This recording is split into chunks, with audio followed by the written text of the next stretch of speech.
Nossa leitura bíblica para esta manhã, na igreja, vamos encontrá-la no livro de Provérbios. No livro de Provérbios, no seu capítulo 6, versículo 12 até 19.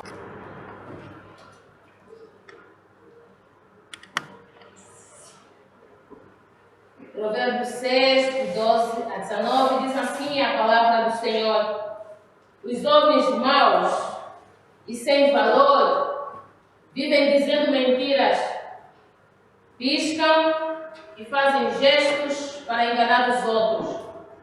As suas mentes perversas estão sempre planejando o mal e eles espalham confusão por toda parte. Por isso, a desgraça cairá de repente sobre eles e não poderão escapar.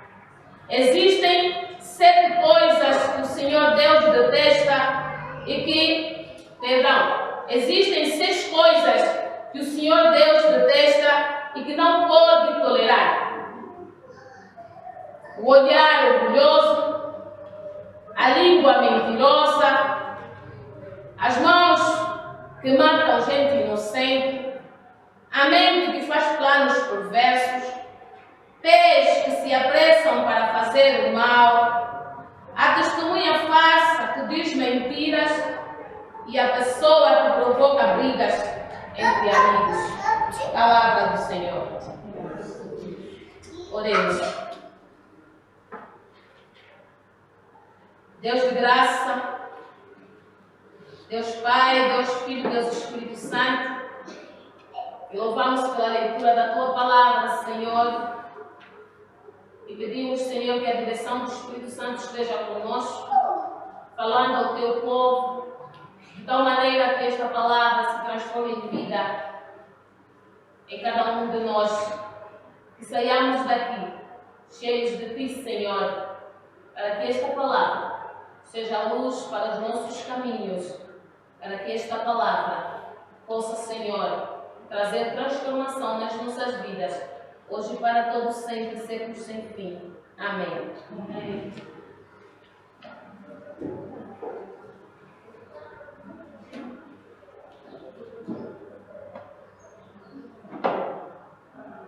As coisas que entristecem o coração de Deus, 6 coisas aborrecem o Senhor, e a 7ª coisa abomina a alma do Senhor.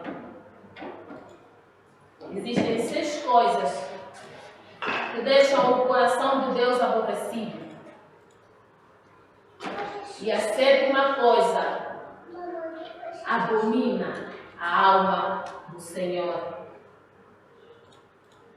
Desde meados do ano passado, em que o Senhor começou a gestar em nós mensagens sobre as 6 coisas que aborrecem a Ele e sobre a 7ª coisa que abomina a sua alma. E neste início de ano nós percebemos que o processo de gestação terminou e é hora de darmos luz àquilo que o Senhor gestou em nós. O nosso Deus é amor, e no domingo passado nós já falávamos sobre este amor de Deus, este amor que não tem limites, este amor que não tem fronteiras, este amor que é incondicional. No conceito grego de amor, existem 4 conceitos de amor. Um deles é o amor storge, que é aquele amor que é o amor fraternal entre pais e filhos. O outro é o amor filial, que é o amor entre amigos, entre pessoas que se conhecem, que se escolhem pela vida. Não é conhecer um amigo, uma amiga, e de repente começa a gostar deles, se tornam tão amigos, tão irmãos, tão cúmplices. Esse é o amor filial. E temos o terceiro, que é o amor eros, que é o amor romântico. E esse amor romântico muitas das vezes se caracteriza como um amor egoísta, onde em alguns momentos um dá mais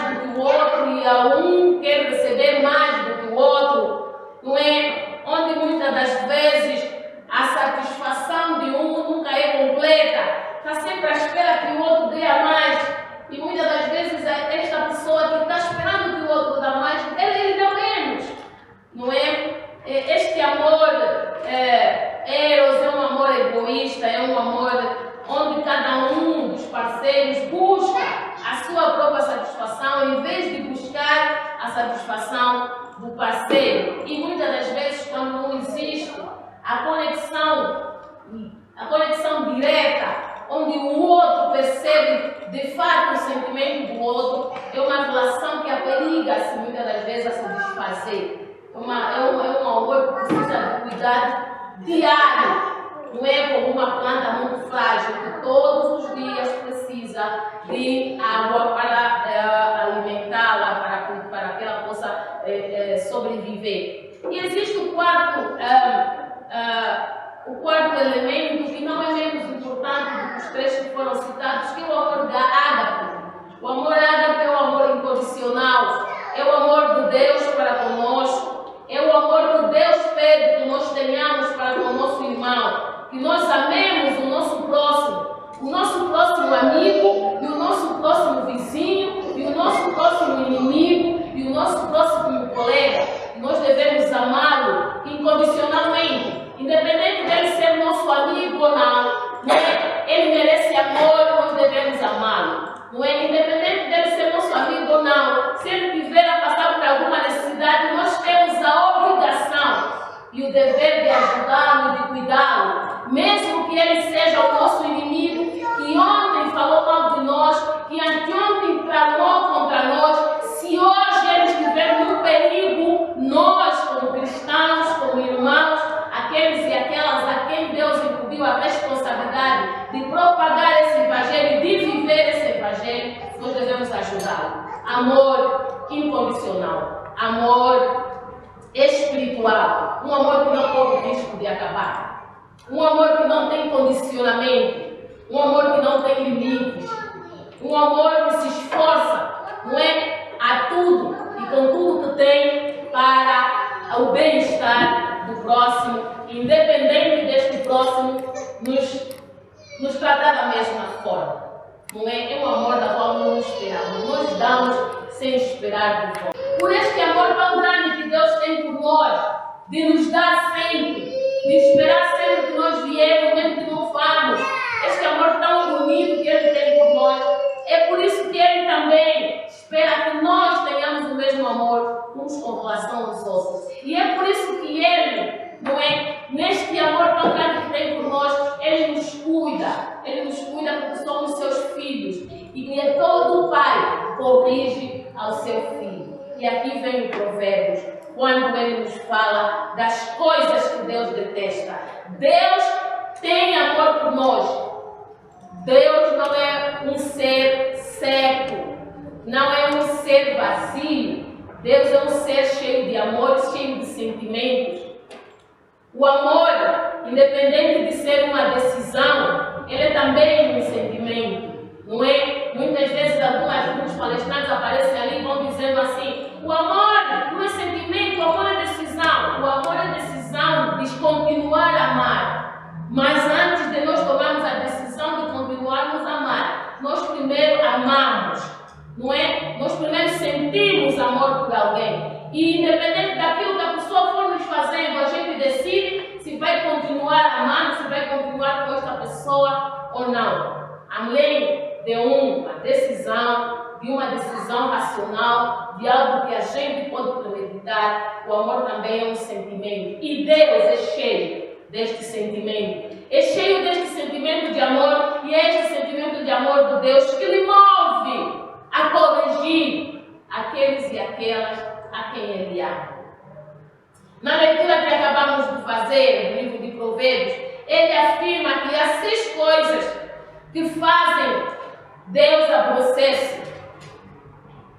Deus faz, ao fazer essa declaração, Ele está querendo dizer que, quando nós declaramos a alguém que nós não gostamos daquilo que ele está fazendo, nós estamos querendo dizer: pare de fazer isso, porque isso me faz mal, porque isso me machuca. Não é? Então, quando nós continuamos a fazer as coisas que Deus diz para não fazer, quando nós continuamos a fazer as coisas que Deus diz que detesta, nós estamos brincando com os sentimentos de Deus para conosco. Nós não estamos considerando os sentimentos de amor, de consideração e de respeito que Ele tem por nós. A primeira coisa que Deus aborrece, não é? É que é que tenhamos olhos altivos. E é isso que o texto vem nos dizendo aqui. O olhar altivo, o olhar orgulhoso. E é sobre este ponto, somente sobre ele, que nós falaremos hoje. Deus aborrece aqueles e aquelas que têm olhos altivos. Deus não gosta que as pessoas, não é que Deus não gosta das pessoas, não. Deus não gosta que as pessoas tenham olhos altivos. Ele gosta das pessoas. Ele ama as pessoas. Ele nos ama. Mas Ele aborrece-se quando nós temos olhos altivos. Quando nós nos colocamos numa posição de superioridade, numa posição orgulhosa, não é? Deus aborrece-se dos orgulhosos, ou seja, Deus não gosta que tenhamos olhos arrogantes. Por quê? Porque os olhos arrogantes, os olhos altivos, provocam danificação, provocam destruição na vida daqueles que estão ao redor dos olhos altivos, assim como da própria pessoa que tem os olhos altivos. Olhos orgulhosos, em hebraico, diz Haim Hamut. Eu queria que a igreja repetisse. Haim Hamut. Haim Hamut. Vamos repetir? Haim Hamut. Haim são olhos. Hamut é orgulhoso. Vamos lá. Haim Hamut. Outra vez. Haim Hamut. Haim Hamut. Olhos orgulhosos. Os olhos têm um sentido muito abrangente para a cultura hebraica. Os olhos, eles fazem parte da fonte de contemplação. Os olhos não estão ali só para ver, mas eles estão também para contemplar. Os olhos, na concepção hebraica, é muito mais do que o físico, do que o olho físico, este olho que nós estamos a ver por fora. Mas ele representa todo um processo que se estende desde a compreensão até a obediência. Para o hebreu, olhos, não é? É a porta da alma, não é? O olho altivo, não é? Vai permitir com que você demonstre o que está na tua alma, tudo de ruim que está na tua alma, não é? No Antigo Testamento, o conhecimento, o caráter, a atitude, a inclinação, a opinião e as paixões, tudo isso são demonstrados pelo olho, pelos olhos, não é? Então eles têm a compreensão de que os olhos permitem com que eu possa te conhecer. Quando eu olho para os teus olhos e eu falo olhando para os teus olhos, eu vejo coisas que muitas das vezes a tua boca contraria. Por isso é que muitas vezes algumas pessoas não conseguem olhar no olho do outro, porque são falsas. Porque eles estão fazendo uma coisa diferente daquilo que eles pensam e daquilo que eles querem. Então dificilmente você vai conseguir encará-lo. Ele muitas das vezes não tem coragem de te olhar. Há muitas pessoas que não conseguem olhar no olho, justamente porque tem alguma coisa diferente daquilo que fazem. Então, para este povo, para este conceito, para este povo, o seu conceito não é de olho, este aí. O aí é o conhecimento, permite o conhecimento, o aí permite com que se molde o caráter de uma pessoa, o aí permite com que se molde a atitude e as inclinações dessa pessoa, porque é através dessa aí que faz com que todas as outras coisas possam entrar no corpo e na mente dessa pessoa, porque esta pessoa vê, não é? Os olhos também são bons indicadores, não é, dos pensamentos íntimos do ser humano. E eu já falei aqui, quando a gente olha, a gente consegue perceber o que vai no íntimo daquela pessoa. Nós conseguimos perceber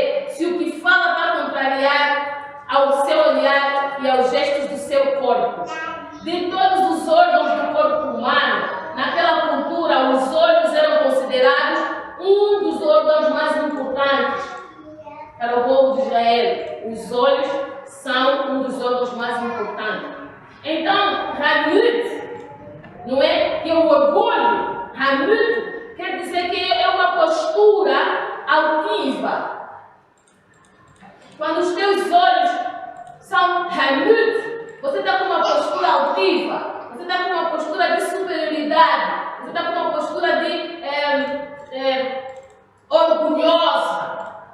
E Deus está dizendo que Ele detesta quem se coloca nessa postura. Ou seja, se os olhos, o rainho é conhecimento, e você tem então um rainho, Hamut, quer dizer que você está se colocando que tem um conhecimento altivo, superior. Se os olhos nos permitem moldar o caráter, indica o caráter, quer dizer que quando você então tem o Hamut, Rainha Hamut, os olhos altivos, você está se considerando que é o que tem mais caráter no meio dos outros, não é? Você está se considerando que as tuas inclinações e as tuas opiniões são melhores do que todos os outros, e por isso Deus aborrece, porque Ele fez a todos nós a sua imagem e semelhança.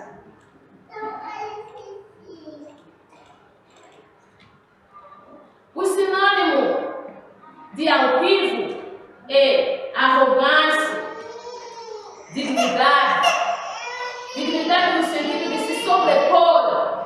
Há pessoas que se sentem mais dignas do que os outros, não é?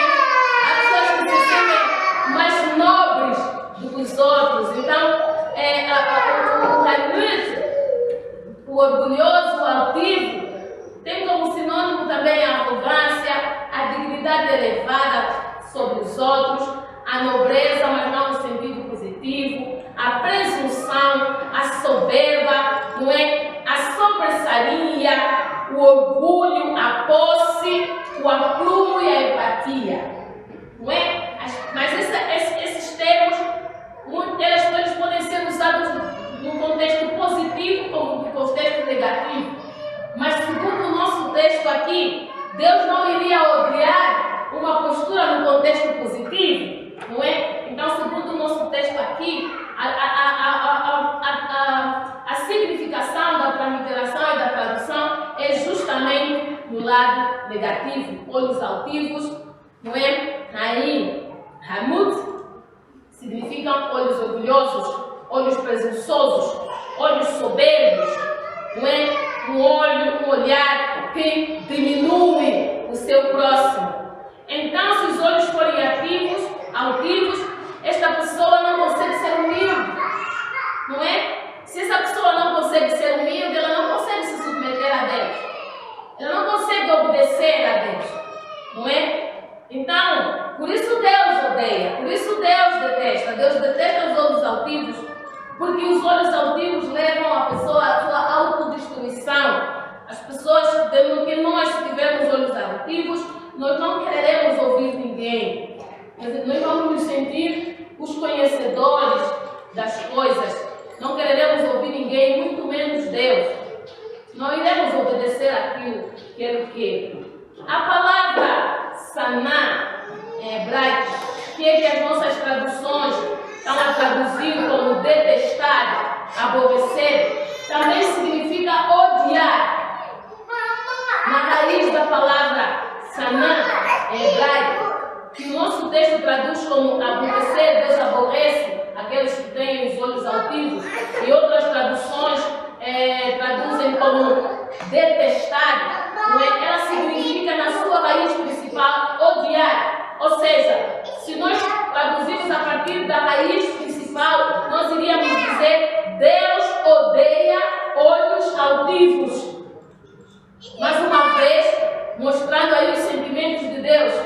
Mais uma vez mostrando que Deus é eterno, Deus é o mesmo ontem e hoje, Deus é amor, mas Ele, além do sentimento de amor, Ele tem outros sentimentos com relação aos seus filhos e com relação às coisas negativas que os seus filhos fazem. Ele não ama o pecado.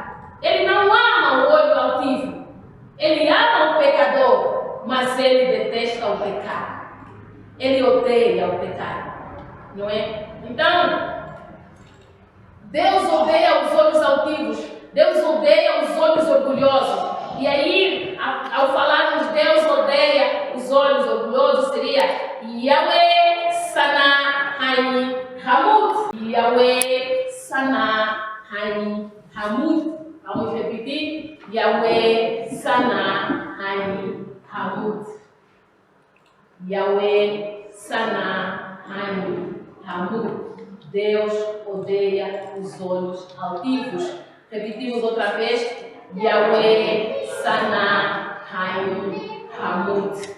Uma pessoa altiva normalmente é egoísta, é prepotente, sempre tentando se destacar no meio dos outros. Não apresenta humildade. Ele pode, ele faz, ele é. Não aceita colaboração.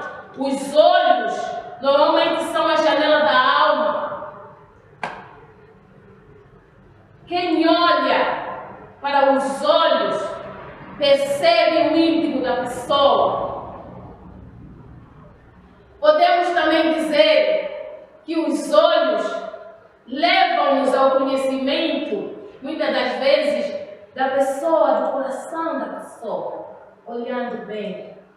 Quando a gente conversa olhando bem, muitas vezes eu estou bem, muito obrigada. Foi a coisa que você percebe que ela está doente, ela está cansada, que ela tem algum problema. Os olhos dizem. Por isso é que Deus detesta olhos altivos. Desta forma, uma pessoa com olhos altivos mostra a fraqueza do seu coração. E um dos objetivos da vida cristã é viver com humildade, vencendo a altivez dia após dia. Pois a Bíblia, em Tiago 5:6, revela que Deus resiste aos soberbos, mas dá graça aos humildes. Deus resiste aos soberbos e dá graça aos humildes. Ou seja, Deus agracia aos humildes. Deus abençoa os humildes. Deus afaga os humildes. Mas Deus, não é? Deus resiste. Deus odeia os olhos altivos. Deus odeia os orgulhosos, o orgulho que se aposta das pessoas. Sujeitavos, depois Tiago, a carta de Tiago, continuando nos seus versículos 7 para baixo até o 11, ele diz assim: sujeitai-vos, pois, a Deus, e resisti ao diabo, e ele fugirá de vós. Meus irmãos, os olhos altivos não vêm de Deus, vêm do inimigo. Não é? Foi o inimigo que olhou Deus com olhos altivos quando queria se igualar a Deus. E Deus o fez descer lá dos céus para baixo, virando Satanás, o diabo, qual seja o nome que nós queremos dar, este que vem e tem atormentado os filhos de Deus aqui na terra. Então, se nós tivermos olhos altivos, se nós tivermos olhos orgulhosos, nós não temos capacidade de nos humilhar. E quem se humilha é filho de Deus. E quem se eleva não é filho de Deus. É filho daquele que se elevou diante do Pai, e o Pai o expulsou. E ele continua se elevando até hoje. E ele quer levar para junto dele muitos de nós. Fazemos atenção.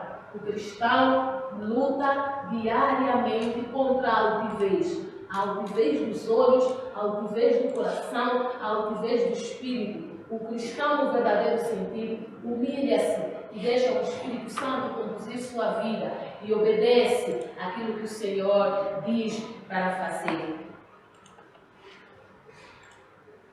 Tiago ainda continua a dizer: alimpai as mãos, pecadores, e vós, de duplo ânimo, purificai os vossos corações, senti as misérias, e lamentai e chorai e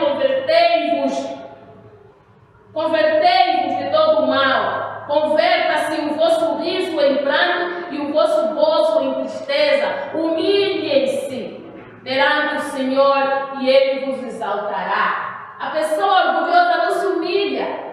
Há pessoas que são orgulhosas que acham que não pecam, que não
lugar e este poder que tem ao ponto de humilhar, reduzir o outro, chamando o outro de incompetente. Não sei o que você está fazendo aqui. Alguns dizem assim, não sei o que você está fazendo aqui. Continua assim, vai ver, daqui a pouco vai ser despedido. Então, esta altivez, não é? Esta altivez, e ele acha que está certo. E ele discute se alguém falar, chega e pode falar assim, não, ela mesma não conhece, essa secretária é incompetente, ela não é assim, desfazer, esses funcionários nunca sabem, olha a sua limpeza, sempre mal feita, nunca sabem, agora sai todos os funcionários da limpeza, deixam ele para limpar, para ver o que vai acontecer. Não é? Mas ele sempre acha que os outros são incompetentes, nunca consegue valorizar o trabalho de ninguém. Ele acha que está certo agindo assim, dificilmente vai se humilhar e dizer, Senhor, me perdoa porque eu falei mal com o meu irmão. Ele acha que está certo para ele e dessa forma que deve falar. Não é? E aqui, a carta do apóstolo Tiago está nos dizendo que é para nós nos humilharmos, para nós tirarmos essas posturas, nos humilharmos diante de Deus, que essas sejam as nossas posturas iniciais desse ano, para que a nossa vida posteriormente possa correr como rios de águas vivas, não é? Tirarmos essa postura arrogante, de olhos arrogantes, de comportamento arrogante, nos humilharmos diante do Senhor, sentir as vossas misérias e lamentar, que nós nos lamentemos de vez em quando diante do Senhor, nos prostremos diante do Senhor, façamos uma revisão do nosso dia, do nosso mês, da nossa semana, e dizemos, Senhor, me perdoa, muda o meu ser, em vez, tira uma arrogância, não é? Tira uma presunção. Pessoas que são tão presunçosas que não conseguem aprender nada com ninguém, mas porque eles já sabem, eles já acham que sabem. Humilhai-vos sempre perante o Senhor, assim diz Tiago 4, 8, estamos no 9 já. Humilhai-vos sempre perante o Senhor, e Ele vos exaltará. Sempre que o Filho de Deus se humilhar, tanto no trabalho, sendo competente, fazendo bem o seu trabalho, mas com humildade, tanto na escola, como em casa, como filho, como mãe, como esposo, como esposa, sempre que se humilhar e for uma pessoa humilde, Deus fará prosperar, Deus exaltará. Quando nós nos exaltamos com nossos olhos altivos e orgulhosos, o Senhor nos rebaixa. Mas quando nós nos humilharmos, o Senhor nos rebaixará. Nunca diga, eu fazia isso, eu falava com nada, eu ia naquele lugar. Nunca diga isso. Tu pode dizer sim, se o Senhor te mandar lá fora, lá ir, terás que ir. Tu pode dizer sim, eu quem? Tu és melhor que quem? Tu és superior a quem? Por que eu? Por que não? Nós todos podemos, nós todos devemos, nós todos somos capazes. Irmãos, depois o apóstolo continua falando, ali já no versículo 11, irmãos, não faleis mal uns aos outros. Quem fala mal de um irmão e julga o seu irmão, fala mal da lei e julga a lei. E se tu julgas a lei, já não és mais observador da lei, mas és juiz. E quem te constituiu juiz?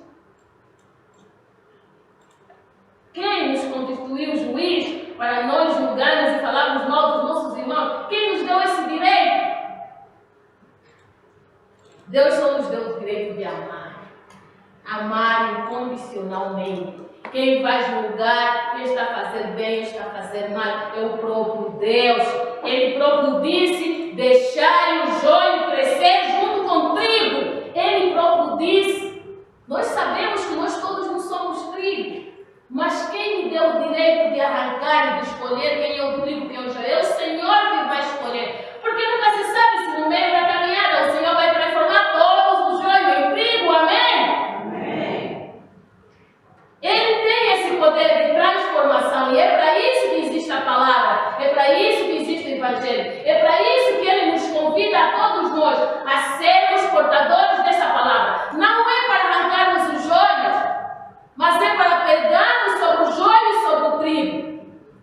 E no meio da caminhada, o milagre da transformação pode acontecer. E o Senhor quer que aconteça, porque Ele não quer que nenhum dos seus filhos se perca na altivez dos olhos. na altivez do coração. Ele não quer, Ele quer nos salvar a todos nós. Então, por isso é que Ele não nos deu esse direito, esta capacidade de nós sermos os juízes. Ele é o juiz. Nós só somos filhos e filhas dos juízes. Filho dos juízes não é juiz. Tem dito aí filho do povo. Não é tudo igual, não é a mesma coisa. Filho do juiz não é juiz. Não é? O juiz é o Senhor Todo-Poderoso. E nós somos filhos que Ele capacitou para amarmos, para alimentarmos o seu povo, para cuidarmos do seu povo. E se nós somos trigo, devemos cuidar do joio que está ao lado de nós, para que este joio possa se transformar em trigo. Ah, não, mas se nasce trigo, morre trigo. Na concepção humana, sim, mas na concepção de Deus, não. Porque Deus abriu o mar, que era mar, fez terra, e as pessoas passaram sobre elas. Amém? Amém. Ele diz para deixar crescer. Por que nós queremos encontrar? Queremos encontrar. Não é nossa obrigação, não é nosso dever de fazer. Portanto, não coloquemos no lugar de Deus, igual aos outros. Por isso, sempre que for tratar alguém com arrogância, lembra-se de que Yahweh Sana Haim Hamut. Vamos repetir? Yahweh Sana Haim Hamut. Sempre que se sentir com mais dignidade de estar no lugar ou de ser mais merecedor do que o outro, lembre-se que Yahweh Sana Haim Hamut. Deus odeia os olhos altivos. Todas as vezes que pensar que é mais nobre do que o seu irmão ou a sua irmã, lembra-se que Yahweh Sana Haim Hamut. Quando a presunção subir a cabeça, a ocuparmos um posto dos lugares onde formos trabalhar um dia, ou quando somos os melhores alunos da sala, da classe, temos as primeiras notas, quando a presunção começar a subir na tua mente, por estar gozando de algum privilégio que os outros não têm, recorda-se de que Yahweh Sana Haim Hamut. Se por uma razão, a soberba, tomar conta do seu coração ou do meu coração, lembremos-nos de que Yahweh Sana Haim Hamut. Lembremos-nos todos que desses adjetivos, os eles são adjetivos que desqualificam-nos diante de Deus. E não só diante de Deus, mas também diante dos homens.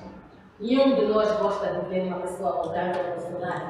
Nenhum de nós gosta de ver uma pessoa presunçosa que só fala de si. Eu.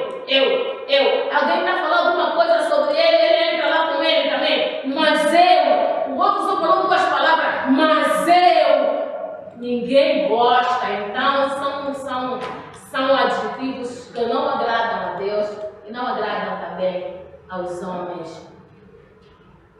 Por isso, se esses adjetivos, minha irmã e meu irmão, não agradam a Deus, não agradam aos homens, por que nós, filhos de Deus, vamos tê-los?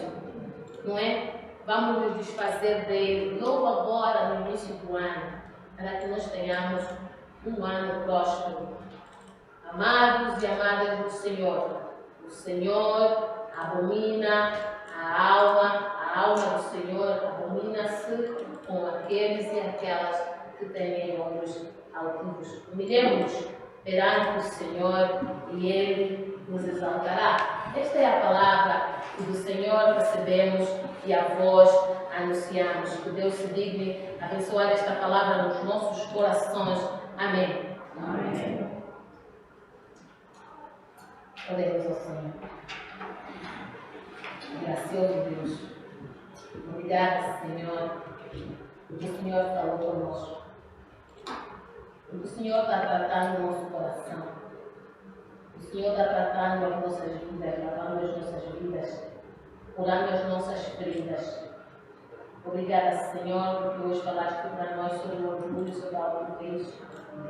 O Senhor quer nos ensinar a sermos humildes, a estarmos sempre diante de Ti com humildade, a nos baixarmos, a permitir que Tu fales e que Tu faças grandes coisas nas nossas vidas. Então, Senhor, nós Te louvamos e Te bendizemos. Nós pedimos, Senhor Deus, faça essa palavra crescer no nosso coração e cada um de nós possa se lembrar desses sinônimos da palavra altiva e que quando algum comportamento nosso estiver se desviando para tomar esse tipo de característica, Senhor, corrija-nos, fala conosco, porque todos os dias, Senhor, queremos nos lembrar de que Tu, Senhor, Tu se aborreces.